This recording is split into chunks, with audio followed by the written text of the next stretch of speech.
Nation की income को किस तरीके से मेजर किया जाता है? इसको मेजर करने के 3 मेथड्स होते हैं। पहला होता है प्रोडक्ट मेथड, दूसरा होता है इनकम मेथड और तीसरा होता है एक्सपेंडिचर मेथड। आज के इस वीडियो के अंदर इन तीनों ही मेथड्स को मैं आपको क्विकली रिवाइज करवाने वाला हूं। So hello everyone, this is me Ayushi and I welcome you all to Scoreshala. वैसे तो इन तीनों ही मेथड्स को अपन ने काफी बार डिस्कस किया है, इन मेथड से जुड़े काफी क्वेश्चंस भी अपन ने सॉल्व किए हैं, जिससे कि इसका कॉन्सेप्ट अपने को और अच्छे से क्लियर हो जाए। लेकिन अगर किसी बच्चे का ये पोर्शन छूट गया है या फिर वो वापस से रिवाइज करना चाहता है तो वो बिल्कुल सही जगह पे है। एक एक मेथड उठाएंगे और उसके अंदर उसके कंपोनेंट्स कौन कौन से हैं उनको अपन डिस्कस करेंगे। ठीक है, तो चलिए इसको शुरू करते हैं। सबसे पहले यहाँ पे शुरुआत अपन इसी स्लाइड से करेंगे, methods of calculating national income. इसके टोटल 3 मेथड्स अपन ने पढ़े हैं, वैल्यू एडेड मेथड या फिर इसको आप प्रोडक्ट मेथड भी कह सकते हैं, income method and expenditure method. ठीक है, तो चलिए वैल्यू एडेड से स्टार्ट करते हैं। Value added method, so value added method measures national income in terms of value addition। देखो इस चीज पे फोकस कीजिएगा। अब इस मेथड के अकॉर्डिंग इकोनॉमी के अंदर कितनी वैल्यू ऐड हो जा रही है, यानी कि कितना प्रोडक्शन हुआ जा रहा है। किसका प्रोडक्शन होगा तो किसका होगा? गुड्स एंड सर्विसेज का, राइट। तो कितनी वैल्यू ऐड हो रही है इकोनॉमी के अंदर, उसी को ही अपन यहाँ पे कंसिडर करते हैं। By each producing enterprises, her producing enterprises एक साल के अंदर कितना प्रोडक्शन कर रहा है, कितनी वैल्यू जनरेट कर रहा है, उस पर अपन यहाँ पे फोकस करते हैं in the economy during an accounting year. इसको अपन और किस नाम से जानते हैं? So this is also known as industrial origin method और नेट आउटपुट मेथड। ठीक है, तो इन दोनों नाम से भी इसको अपन जानते हैं। Estimation of all producing enterprises in the domestic territory, हमारी डोमेस्टिक टेरिटरी को अपन यहाँ पे कंसिडर कर रहे हैं, of a country during the year is equal to the market value of GDP called the GDP MP. अब इस पॉइंट को समझना, मतलब इसका मतलब तो आपको बिल्कुल अच्छे से समझ में आ जाएगा। इसमें 2 चीजें बोली हैं कि हमारे डोमेस्टिक टेरिटरी के अंदर जितना भी प्रोडक्शन हुआ है वो किसके बराबर है? वो उस प्रोडक्ट, मतलब उस जो भी प्रोड्यूस्ड गुड्स है उसकी मार्केट वैल्यू के बराबर है। यही है इसका मतलब। So estimation of all producing enterprises in the domestic territory of a country during the year is equal, ठीक है, जितनी भी एंटरप्राइजेस ने जो भी प्रोडक्शन किया है वो किसके बराबर होता है?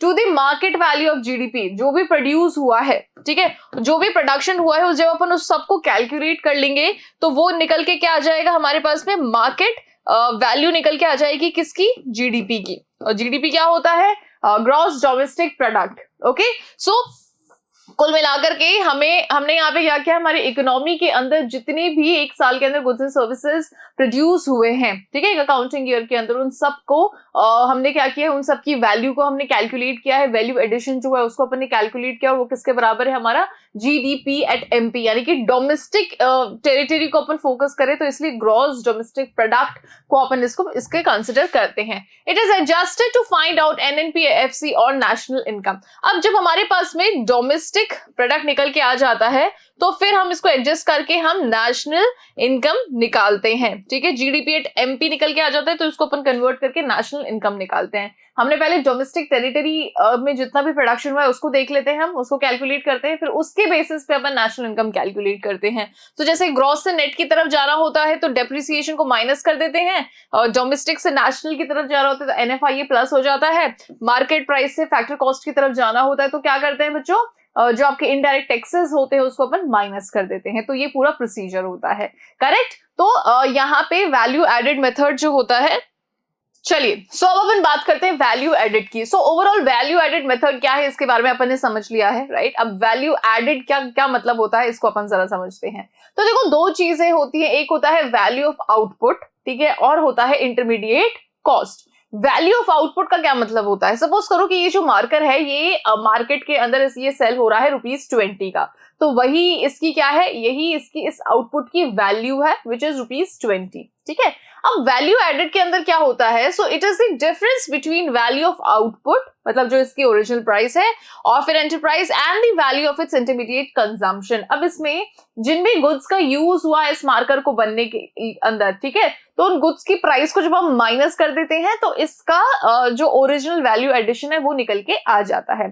सपोज करो कि इसकी ये जो आउटपुट है इसकी वैल्यू है ₹20, ठीक है। अब इसको बनाने के अंदर हमने कुछ ना कुछ रॉ मटेरियल का यूज किया है, इस मार्कर को बनाने के अंदर रॉ मटेरियल भी हमने खरीदा होगा, तो उसकी अगर हम यहाँ पे निकाल लें, ठीक है, इंटरमीडिएट कंजम्पशन अगर अपन इसकी निकाल लें, तो जैसे सपोज करो कि ये 5 है, तो यहाँ पे ये हमारे पास में क्या निकल के आ गया बच्चों, ये हमारे पास में निकल के आ गया है वैल्यू एडेड, यानी कि इकोनॉमी के अंदर ये जो 15 रुपीज है ये एज अ वैल्यू एड किया जाएगा। ठीक है, तो हमेशा ध्यान रखिएगा कि value of output minus intermediate consumption क्या होता है, वैल्यू एडेड का मेथड होता है।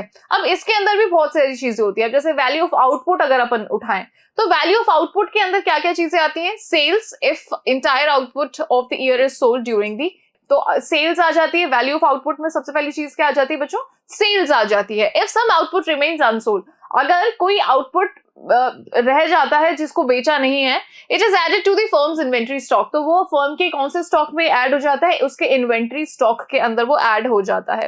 It is expressed as the change in stock during the year. In such situation value of output is equals to sales plus change in stock. अब इसका जो formula होता है वो क्या होता है, value of output is equals to sales plus change in stock. Okay, if some stock is remain unsold.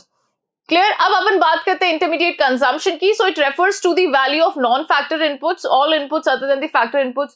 Factor inputs कौन से होते हैं, land, labour, capital and entrepreneurs. इनके अलावा जो भी इनपुट्स होते हैं जो कि प्रोडक्शन के अंदर काउंट होते हैं उसको अपन क्या कहते हैं, इंटरमीडिएट। ठीक है, उनको अपन क्या बोलते हैं, इंटरमीडिएट फैक्टर्स कहते हैं। तो it refers to the value of non factor inputs, all inputs other than the factor of input, जैसे land, labour, capital and entrepreneur. Primarily it includes value of raw material. So सबसे पहले तो इसके अंदर raw material की जो value होती है उसी को अपन include करते हैं, used in the process of production. So GDP MP यानी कि gross domestic product at market price, gross value added by all the producing enterprises within the domestic territory.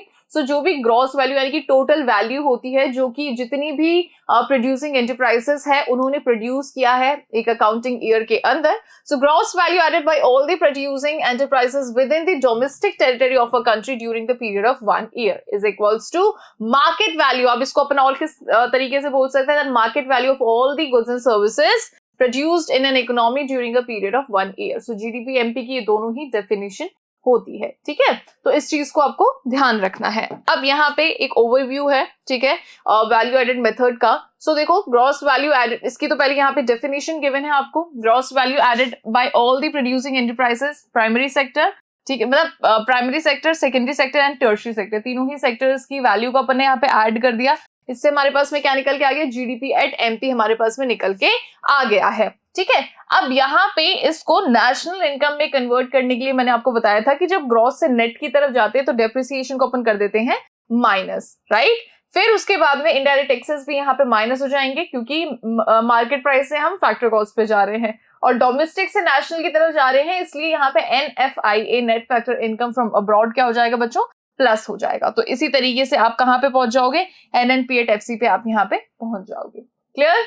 तो मुझे ये जितना कॉम्प्लेक्स दिख रहा है आपको इसके वर्ड्स पे या फिर इन चीजों पे नहीं जाना है, सिंपली आपको ये समझने की जरूरत है कि हमने निकाल लिया यहाँ पे GDP@MP, हमें जाना है NNP@FC पे।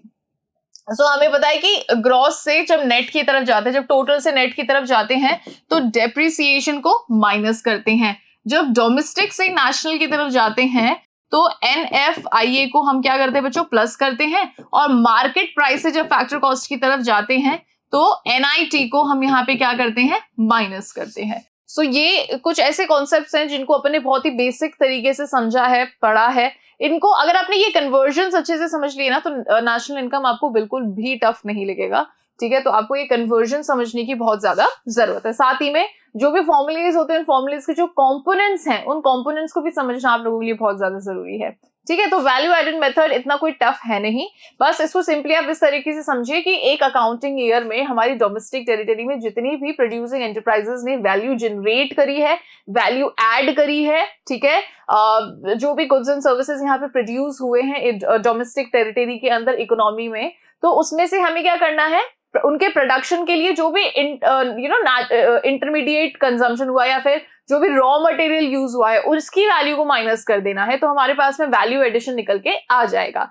ठीक है, एक बार वापस से सुनिए, जितनी भी गुड्स एंड सर्विसेज एक हमारी डोमेस्टिक टेरिटरी के अंदर प्रोड्यूस हुए हैं एक अकाउंटिंग ईयर के अंदर, उन गुड्स एंड सर्विसेज के जो रॉ मटेरियल है उसकी कॉस्ट जो है उसको हमें माइनस करना है, और फिर उसके बाद में जो हमारे पास में बचेगा वही हमारा वैल्यू एडिशन होगा। फिर इन सभी वैल्यू एडिशन को हमें प्लस कर देना है। हमारे पास में क्या निकल के आ जाएगा, हमारे पास में जीडीपी एट एमपी कन्वर्जन के थ्रू हम नेशनल इनकम यहाँ पे इजीली निकाल सकते हैं। ठीक है, तो बहुत ही सिंपल सा कॉन्सेप्ट है।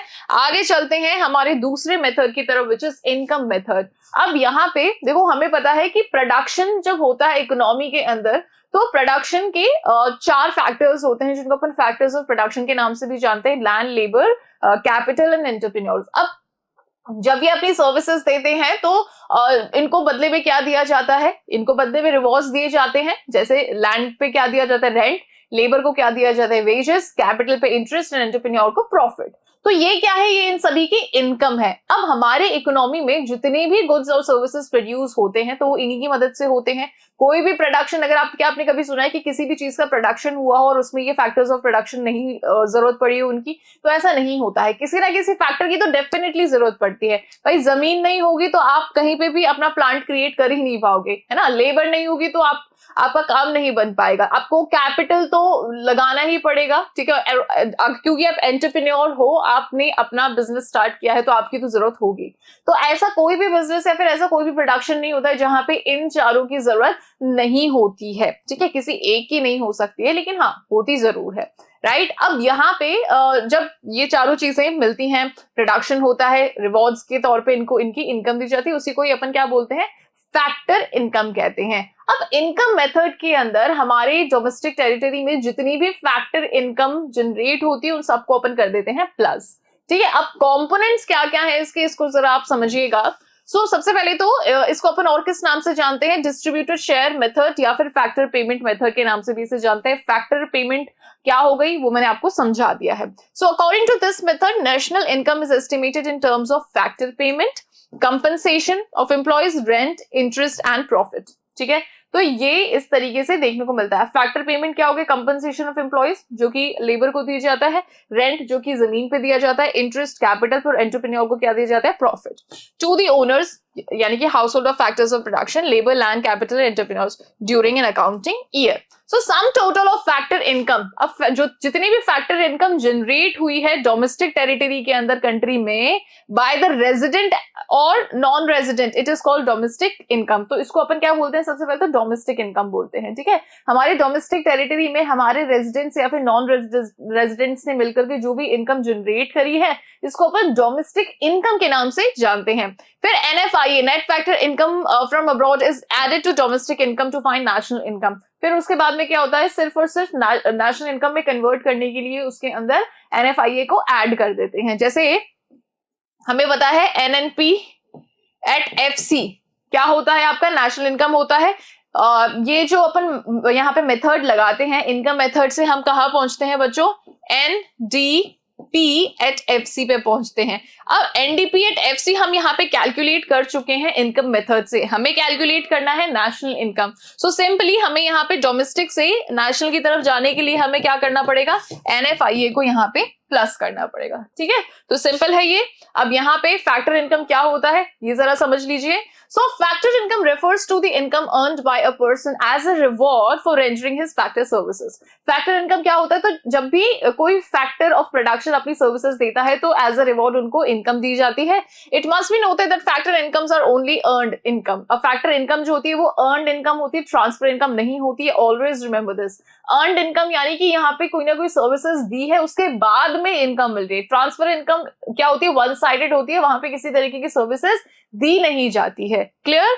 It does not include any income which is not earned or for what a factor service has not been rendered. अब ये वो इनकम नहीं होती है जो कि जिसके लिए आपने कुछ सर्विस नहीं दी है या फिर आपने कोई काम नहीं किया है, नहीं। फैक्टर इनकम वो इनकम होती है जिसके बदले में आपने सर्विसेज दिए तब जाकर के आपको एज अ रिवॉर्ड मिल रही है। ठीक है, अब क्लासिफिकेशन की अगर अपन बात करें या फिर टाइप्स ऑफ फैक्टर इनकम की अगर अपन बात करें तो कंपनसेशन ऑफ एम्प्लॉयज, अब इसके अंदर क्या क्या आ जाता है, देखो wages and salaries in cash जो कि किसको दी जाती है, लेबर को। So it refers to cash paid or transferred to the salary account of the employers by the employers as a reward for the work done during a period of an accounting year।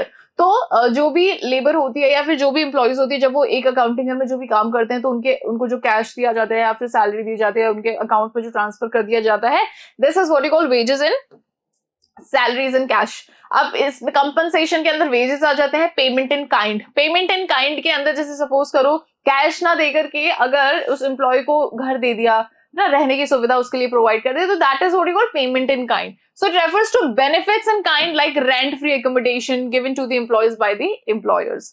तीसरा इसके अंदर count होता है बच्चों employers contribution to social security. So it refers to such payments. अब ये वो payments होते हैं या फिर एज प्रोविडेंट फंड जो कि पीएफ वगैरह होता है, contribution by the employers on the behalf of the employee. So compensation of employees के अंदर तीन पार्ट्स होते हैं, wages and salaries, payment in kind, फिर उसके बाद में एम्प्लॉयज टू सीएसएस, एम्प्लॉयर्स का यहाँ पे देखा जाता है कॉन्ट्रीब्यूशन टू सोशल सिक्योरिटी जो कि ये पीएफ होता है ना, प्रोविडेंट फंड के फॉर्म में यहाँ पे इसको देखने को मिलता है, right. Next is pension on retirement. जो रिटायरमेंट पे जो पेंशन मिलती है, देखो दो तरीके की पेंशन होती है, एक होती है ओल्ड एज पेंशन और एक होती है रिटायरमेंट पेंशन। तो ओल्ड एज पेंशन जो होती है वो उन लोगों को मिलती है जो कि बूढ़े हो चुके हैं, जो कि अपनी सर्विसेज ऑलरेडी दे चुके हैं, और उनको जो पेंशन मिल रहा है वो उनका क्या कहलाया जाता है, वो उनका ट्रांसफर इनकम होती है, ठीक है। रिटायरमेंट पेंशन कौन सी होती है कि अगर कोई व्यक्ति काम कर रहा है, वो 60 का हुआ, जस्ट वो रिटायर हो गया, फिर जो भी पैसा उसने कमाया वो जो उसको दिया जाता है वो इसका पार्ट होता है, ठीक है, वो ट्रांसफर इनकम का पार्ट नहीं होता है। Old age pension is the part of the transfer income. So to be specific, it does not refer to old age pension. ये old age pension नहीं है. It only refers to the pension payments as apart from the service contract between the employer and the employee. So जो service contract होता है कि जब आप retire होंगे तो आपको इतना पैसा मिलेगा, तो वो जो पैसा दिया जाता है वो इसी का ही पार्ट होता है. It is not the part of transfer income. So अभी तक अपन ने जो बात कर रहे हैं कंपनसेशन ऑफ एम्प्लॉयज की, उसके अंदर चार चीजें अपन ने देखी हैं, wages and salaries, payment in kind, employers contribution to social security and pension on retirement. ये चार इसके पार्ट्स होते हैं, ठीक है। अब अपन इसका जो दूसरा पार्ट है उसके ऊपर फोकस करते हैं, which is operating surplus. So operating surplus के अंदर क्या हो जाते हैं, तो what does it mean? It refers to the income, property and entrepreneurship. It includes the following items. अब देखो प्रॉपर्टी और एंटरप्रेन्योरशिप पे जो इनकम अर्न होती है, जैसे रेंट, ना, इंटरेस्ट, प्रॉफिट, ये तीनों इसके ऑपरेटिंग सरप्लस के पार्ट्स होते हैं। Now profit is further splitted into three components as under. अब प्रॉफिट को दोबारा से तीन कंपोनेंट्स में डिवाइड किया गया है। Dividends, that part of profit which is distributed between the share holders, it is also called distributed profit. तो डिविडेंड को अपन और किस नाम से जानते हैं, डिस्ट्रीब्यूटेड प्रॉफिट नाम से भी इसको अपन जानते हैं। तो किसी बिजनेस में अगर दो लोग हैं या चार लोग हैं, तो वो जो इक्वली जो भी प्रॉफिट होता है, जो वो चारों में इक्वली डिवाइड किया जाता है, तो that is what called dividend. फिर आता है corporation profit tax. So it's that part of profit which is paid to the government by way of profit tax. अब ये प्रॉफिट का वो पार्ट होता है जो कि गवर्नमेंट को पे किया जाता है as a profit tax, okay. फिर अपन बात करते हैं अनडिस्ट्रीब्यूटेड प्रॉफिट की। So it is that part of profit which is retained by the firm for the future use. तो ये वो पार्ट होता है प्रॉफिट का जो कि फर्म अपने पास में रखती है फ्यूचर यूज के लिए, particularly to meet some contingent expenses. तो अगर फ्यूचर में कोई ऐसे कोई एक्सपेंसेस आ गए तो उसको फुलफिल करने के लिए ये वो पोर्शन होता है प्रॉफिट का जो कि फर्म अपने पास में रखती है। इसको कॉर्पोरेट सेविंग या फिर अनडिस्ट्रीब्यूटेड प्रॉफिट भी कहते हैं, क्योंकि ये डिस्ट्रीब्यूट नहीं किया गया है बिटवीन ऑल दी मेंबर्स, तो इसको अनडिस्ट्रीब्यूटेड प्रॉफिट के नाम से भी हम जानते हैं, ठीक है। So mixed income refers to the income of the self. This is self, ठीक है। Self-employed person using their own labor, land, capital, entrepreneurship in their household enterprises. तो जब कोई व्यक्ति सेल्फ एम्प्लॉयड होता है, वो अपनी ही लेबर यूज कर रहा है, अपनी ही जमीन यूज कर रहा है, अपना ही कैपिटल यूज कर रहा है, प्रॉफिट भी खुद ही ले रहा है, तो वो किसका पार्ट होता है बच्चों, वो मिक्स्ड इनकम का पार्ट होता है, okay. These income are a mixture of wages, rent, interest and profit. ये जो इनकम, मतलब ये जो इनकम होती है, ये मिक्सचर होता है किसका, इन सभी चीजों का ये मिक्सचर होता है, ओके। अब लास्ट में इस पूरे फॉर्मूले को यहाँ पे कंबाइन किया है, so measurement of national income using income method. So यहाँ पे देखो मेन फॉर्मूला क्या होता है बच्चों, आपका मेन फॉर्मूला होता है आपका ये compensation of employees plus operating surplus plus mixed income. इनको अब जब इस तरीके से आप सॉल्व करते हो, आपके पास में आता है NDP/HC, ठीक है। अब देखो इसके अंदर भी अपन ने चीजें पढ़ी है, जैसे इसके अपन ने कितनी पढ़े, मतलब कंपनसेशन ऑफ एम्प्लॉयज के अंदर अपन ने वेजेस के बारे में बात करी है, पेमेंट इन काइंड के बारे में बात करी है, फिर अपन ने बात करी है कॉन्ट्रीब्यूशन टू सोशल सिक्योरिटी, ठीक है। फिर अपन ने बात करी है पेंशन, ठीक है, ऑलराइट, और रिटायरमेंट पेंशन। ऑपरेटिंग सरप्लस की अगर अपन बात करें तो rent, interest and profit. Profit के अंदर भी अपन ने 3-4 तरीके के प्रॉफिट देखे हैं, डिस्ट्रीब्यूटेड, अनडिस्ट्रीब्यूटेड, कॉर्पोरेट, ठीक है, तो ये आपको ध्यान रखना है। मिक्स्ड इनकम के बारे में अपन बात करें तो देखो इसके जो भी कंपोनेंट्स है ना, ये भी आपको ध्यान रखने हैं, क्योंकि क्वेश्चन के अंदर बेसिकली काफी बार आपको as it is operating surplus नहीं गिवन होगा, या फिर आपको as it is compensation of employees given नहीं होगा। मोस्टली होता क्या है कि आपको ये इसके जो और ज्यादा कंपोनेंट्स हैं, इन कंपोनेंट्स के अंदर आपको क्वेश्चन गिवन होते हैं, तो ये पहले आपको प्लस करने हैं, ठीक है। ये अगर ये 3 ही गिवन है, तीनों को प्लस करके आपके पास में कंपनसेशन ऑफ एम्प्लॉइज आ जाएगा। फिर यहाँ पे अगर 2 चीजें गिवन है तो इन दोनों को प्लस करके आपके पास में ऑपरेटिंग सरप्लस आ जाएगा, मिक्स्ड इनकम। तो इन सभी को प्लस करके आपके पास में क्या निकल के आएगा, एनडीपी एट एफसी निकल के आएगा, ठीक है। अब एनडीपी एट एफसी के बाद में आपको पहुंचना है एनएनपी एट एफसी पे, तो आपको क्या करना है, डोमेस्टिक से नेशनल की तरफ जाना है, तो एनएफआईए क्या हो जाएगा आपका, प्लस हो जाएगा। सिंपली बस यहाँ पे यही करना है, ओके। आपके पास में एनएफआईए, तो यहाँ पे ये क्या चीज निकल के आ जाएगी आपके पास में, national income. Clear. Third method जो आपका एक्सपेंडिचर मेथड, इसके बारे में जरा बात करते हैं। सो एक्सपेंडिचर मेथड बेसिकली होता क्या है। एक्सपेंडिचर मेथड, एक्सपेंडिचर का मतलब क्या है, खर्चा। तो खर्चा किन चीजों पे किया जा रहा है, गुड्स एंड सर्विसेज पे खर्चा किया जा रहा है। अब इकोनॉमी के अंदर खर्चा करता कौन कौन है, हाउस होल्ड सेक्टर करता है कंजम्पशन के लिए, प्रोड्यूसर करता है इन्वेस्टमेंट के लिए, गवर्नमेंट करती है दोनों चीजों के लिए, और फिर एक्सपोर्ट एंड इम्पोर्ट। तो यहाँ पे अपन बात करें ओपन इकोनॉमी की, राइट। सो एक्सपेंडिचर मेथड के अंदर जो जो भी एक्सपेंडिचर कर रहा है, चाहे डोमेस्टिक टेरिटरी के अंदर, चाहे कोई दूसरी कंट्रीज कर रही है, तो वो सभी एक्सपेंडिचर को हम कर लेते हैं, प्लस कर लेते हैं। इस तरीके से हमारे पास में ग्रॉस डोमेस्टिक प्रोडक्ट निकल के आ जाता है, फिर उसको हम कन्वर्ट कर देते हैं नेशनल इनकम के अंदर।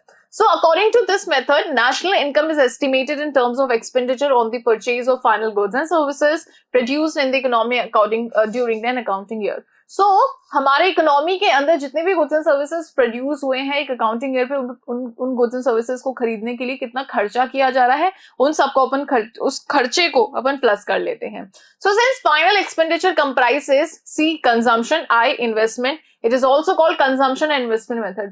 तो इसको अपन कंजम्पशन एंड इन्वेस्टमेंट मेथड के नाम से भी जानते हैं, इनकम डिस्पोजेबल मेथड के नाम से भी इसे अपन जानते हैं। Estimation of expenditure on the final goods produced during an year, तो फाइनल गुड्स पे जो एक्सपेंडिचर किया जाता है, जो खर्चा किया जाता है, जो कि साल भर के अंदर कंट्री में प्रोड्यूस हुए हैं डोमेस्टिक टेरिटरी के अंदर, it is equal to the market value of GDP. वो किसके बराबर होगा, हमारी मार्केट वैल्यू के, उन गुड्स एंड सर्विसेज के मार्केट। अगर कोई चीज 5 रुपए की है, ये इसकी मार्केट वैल्यू है, तो खरीदने वाला भी तो इसके 5 रुपए ही देगा ना, तो ये दोनों चीजें इक्वली हुई, right. So it is the market value of GDP called GDP at MP, तो इसीलिए इसको जीडीपी एट एमपी के नाम से हम जानते हैं। अब इसको कन्वर्ट करना होता है एनएनपी एट एफसी के अंदर, ओके। सो अब इसका क्लासिफिकेशन करते हैं, फाइनल एक्सपेंडिचर, ओके। अब फाइनल एक्सपेंडिचर इकोनॉमी के अंदर कौन कौन करता है, इसको जरा अपन देखते हैं। सो हाउस होल्ड करता है फॉर कंजम्पशन, देन फिर उसके बाद में अपन प्रोड्यूसर करता है फॉर इन्वेस्टमेंट, गवर्नमेंट, ठीक है, final consumption expenditure, then net export, ठीक है। तो एक्सपोर्ट जब यहाँ पे जब हम एक्सपोर्ट करते हैं तो इसका मतलब क्या है कि दूसरी कंट्री से खरीद रही है, वो एक्सपेंडिचर कर रही है उन पर्टिकुलर गुड्स के अंदर, तो उसको भी अपन यहाँ पे काउंट करते हैं, ठीक है। सो पहले एक एक करके अपन फाइनल कंजम्पशन एक्सपेंडिचर को अपन स्टडी करते हैं। So it refers to the expenditure on final goods and services by the individuals, households and non-profit private institutions serving society like help age, ठीक है। तो ये एनजीओ वगैरह होते हैं, वो जब वो कह लो इंडिविजुअल कह लो हाउस होल्ड कह लो, जब ये कंजम्पशन पर्पस के लिए खर्चा करते हैं, एक्सपेंडिचर करते हैं, तो वो इसके अंदर काउंट होता है। It includes consumer services, consumer non durable goods, that is goods which are not repeatedly used like butter and milk, consumer durable goods which are repeatedly used for several years like furniture and washing, okay. So ये सारे जो goods हैं वो include होते हैं इसके अंदर। फिर अपन बात करते हैं गवर्नमेंट फाइनल कंजम्पशन एक्सपेंडिचर, यानी कि गवर्नमेंट जो है वो फाइनल एक्सपेंडिचर किन किन चीजों पे करती है। So it refers to expenditure on final goods and services by the government, like expenditure on purchase of goods for consumption, for like defense personnel. तो यहाँ पे गवर्नमेंट जब कंजम्पशन पर्पस के लिए जब खर्चा करती है, एग्जाम्पल यहाँ पे गिवन है for like defence and all, okay. So next is investment expenditure. Investment कौन करता है, प्रोड्यूसर करता है, ठीक है। तो जब भी प्रोड्यूसर एक्सपेंडिचर करता है फाइनल गुड्स पे, तो इन्वेस्टमेंट पर्पस के लिए ही करता है। So it refers to expenditure on the purchase of final goods by the producers, these goods are to be further used in the process of production. अब इन गुड्स को दोबारा से यूज किया जाता है प्रोडक्शन प्रोसेस के अंदर, ठीक है। एग्जाम्पल यहाँ पे गिवन है, example expenditure by the farmer on the purchase of tractor. अब किसी फार्मर ने ट्रैक्टर खरीदा है, investment expenditure is further classified as under fixed investment and inventory investment. अब इन्वेस्टमेंट एक्सपेंडिचर जो होता है आपका, ये दो तरीके से और क्लासिफाई किया जाता है। पहला होता है फिक्स्ड इन्वेस्टमेंट और दूसरा होता है आपका इन्वेंट्री इन्वेस्टमेंट। जो जब फिक्स्ड एसेट पे खर्चा किया जाता है, इन्वेस्टमेंट किया जाता है फिक्स्ड एसेट पे, जैसे मशीन हो गई, जमीन हो गई, तो इसको अपन फिक्स्ड इन्वेस्टमेंट कहते हैं। और जो फिर अब दूसरा आपका इन्वेंट्री अपन देखते हैं, तो पहले fixed investment, so it refers to expenditure by the producers on the purchase of fixed asset like plant and machinery. Economist often classify fixed investment as business fixed investment, then fixed investment by the households in terms of construction of houses. So fixed investment household भी करता है, आप कोई घर वर बना लिया तो उसको भी fixed investment ही कहते हैं। पब्लिक फिक्स्ड इन्वेस्टमेंट और fixed investment by the government. अब गवर्नमेंट भी फिक्स्ड इन्वेस्टमेंट करती है, like expenditure of by the government on the construction of road dams. अब अगर गवर्नमेंट ने रोड बनवा दी, डैम्स बनवा दिए, ब्रिजेस बनवा दिए, तो वो गवर्नमेंट का फिक्स्ड इन्वेस्टमेंट काउंट होता है। इन्वेंट्री इन्वेस्टमेंट क्या होता है? तो it's a change in stock. Okay, so it refers to change in stock during a year. एक साल के अंदर जो भी चेंज इन स्टॉक के अंदर जो भी चेंजेस होते हैं उसी को इन्वेंट्री कहते हैं। As noted earlier, it is estimated as the difference between closing stock of the year minus opening stock. So closing minus opening stock, इसी से ही हम क्या निकाल पाते हैं? चेंज इन स्टॉक हम इससे कैलकुलेट कर पाते हैं। ओके, फिर नेट एक्सपोर्ट की अगर अपन बात करें, so net export, it is the difference between export and import. अब नेट एक्सपोर्ट क्या है? एक्सपोर्ट और इंपोर्ट के बीच का difference in accounting year. Export are the expenditure by the foreigners on the domestically produced final goods and services. Export क्या होता है? ये खर्चा किया गया है किसके थ्रू? फॉरेनर्स के थ्रू, हमारे डोमेस्टिक इकोनॉमी में जो भी गुड्स एंड सर्विसेज बनी है उनके ऊपर। वाइल इंपोर्ट्स क्या होते हैं? जब हम खर्चा करते हैं किसी दूसरी कंट्री के अंदर कोई गुड बना है उनके ऊपर, ठीक है। So while imports are the expenditure on the goods and services produced abroad, right? While expenditure on the domestically produced goods and services is added in the total expenditure in the economy. So हमारे economy के अंदर, domestically economy के अंदर जो भी goods and services बने हैं, जो दूसरे उसको उसके ऊपर खर्चा करते हैं, उसको खरीदते हैं, तो वो चीज ऐड होती है, ठीक है। उस चीज को अपन ऐड करते हैं, उस एक्सपेंडिचर को अपन ऐड करते हैं in the economy during accounting year. Expenditure on imports is deducted, और जो हमने खर्चा किया है दूसरी कंट्री के, जो हम इम्पोर्ट कर रहे हैं, उसको हम यहाँ पे माइनस कर देते हैं। Sum total of expenditure on the domestically produced goods and services during an accounting year is called GDP at MP. तो जिन भी गुड्स पे खर्चा किया जाता है, ठीक है, पूरी इकोनॉमी के अंदर एक साल में, उसको अपन GDP at MP, gross domestic product at market price के नाम से हम इसे जानते हैं। ऑलराइट, सो यहाँ पे ओवरव्यू है आपके पूरे मेथड का, ठीक है। अब इसको अगर आपको समझना हो, सो इधर देख लीजिए एक बार। सो यहाँ पे C plus I plus G plus X minus M, ये आपका क्या है? ये आपका फॉर्मूला है। इस फॉर्मूले से आप पहुंचते हो किस पे? GDP एट MP पे पहुंचते हो, राइट। अब अपने को पहुंचना कहाँ होता है बच्चों? NNP एट FC पे पहुंचना होता है, जो कि अपना नेशनल इनकम है। ग्रॉस से जब नेट की तरफ जाते हैं तो डेप्रिसिएशन माइनस होता है। डोमेस्टिक से जब नेशनल की तरफ जाते हैं तो NFIA प्लस होता है। मार्केट प्राइस से जब फैक्टर कॉस्ट की तरफ जाते हैं तो इनडायरेक्ट टैक्सेस माइनस होते हैं। सो इस तरीके से अपना कन्वर्जन इजीली हो सकता है, ठीक है। सो यहाँ पे तीनों ही मेथड्स मैंने आपको क्विकली रिवाइज करवा दिए हैं। इसके बावजूद अगर कोई भी ऐसा पॉइंट है जो कि आपको नहीं समझ में आया है, तो वो आप कमेंट सेक्शन में मुझसे पूछ सकते हो, ठीक है। पुराने वीडियोस भी आप रेफर कर सकते हो, जिसके अंदर अपन ने टीरो क्वेश्चंस भी सॉल्व किए हैं, तो उनको देख करके भी आपको काफी हेल्प मिल सकती है। ये आपका क्विक रिवीजन था, इसलिए मैंने थोड़ा सा जल्दी किया। ऑलराइट, अगर आपको ये वीडियो अच्छा लगा है तो इस वीडियो को लाइक कीजिएगा, चैनल को सब्सक्राइब कीजिएगा और इस वीडियो को शेयर कीजिएगा। Thank you so much.